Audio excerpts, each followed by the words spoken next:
Well, to talk more on the recent developments in the detention of the two Michaels, we are joined by Mr. Charles Burton, Senior Fellow at the Macdonald-Laurier Institute. Always great to have you on the show, Mr. Burton. Very nice to speak with you, Nima.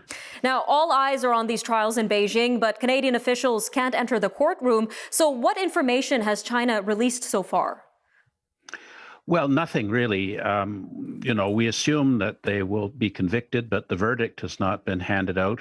And we also don't know when sentencing will be handed down. So really, from our point of view, it's more or less a non-event. Mr. Kovrak and Mr. Spavor came out of prison, went to this process that we know nothing about. Had no opportunity to defend themselves. We don't know really what the details of the charges are. And they go back to prison. And my speculation would be they will stay in prison until such time as the Chinese government feels it's in the interests of China to release them. So, it's an unfortunate sequence of events and really a travesty of the principles of justice and due process of law. Now, considering that this whole detention is widely viewed as retaliation from China over the arrest of Meng Wanzhou, how likely are the trials of Michael Spavor and Michaelkovrak going to be connected to the outcome of Miss Meng's case? Well, I think that certainly it's possible that if some sort of deferred prosecution agreement is worked out between the American government and Miss Meng and the Huawei company, that we might be able to put in a rider requiring the release of Michael Kovrak and Michael Spavor.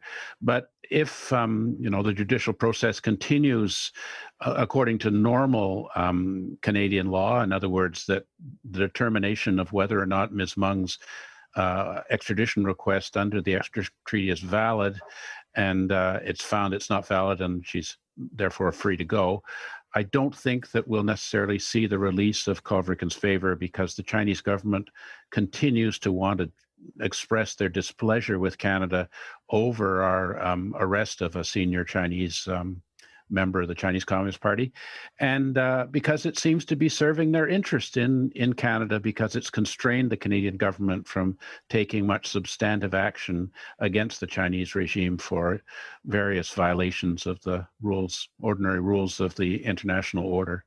Now, we have opposition leaders criticizing the Liberal government's handling of this matter. Was there a better way to go about handling the situation?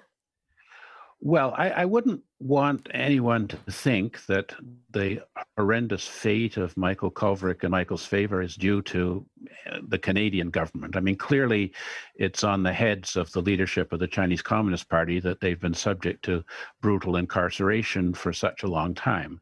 But clearly our original policy of quiet diplomacy, which is do nothing to displease the Chinese regime while engaging in backroom negotiations, hoping to have the Chinese Communist regime see reason and act with goodwill and release Kovrak and Spavor has failed because, after all, they've now been imprisoned for 833 days.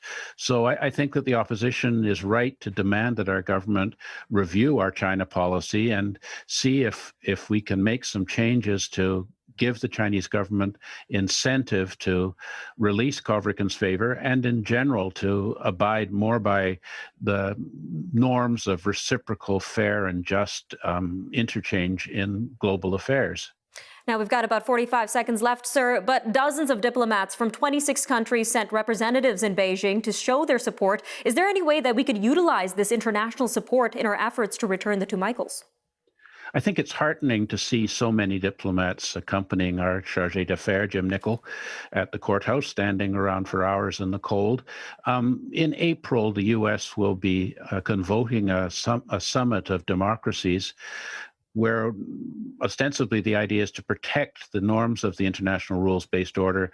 But what it really is a lot of our like-minded allies coming up with some coordinated action to give the Chinese government pressure to get more into compliance with norms of diplomacy and abandon this policy of hostage diplomacy to engage in political coercion of countries that have displeased China. So I think that there is better days ahead, and hopefully Canada will be in the lead of trying to do what's right in global affairs.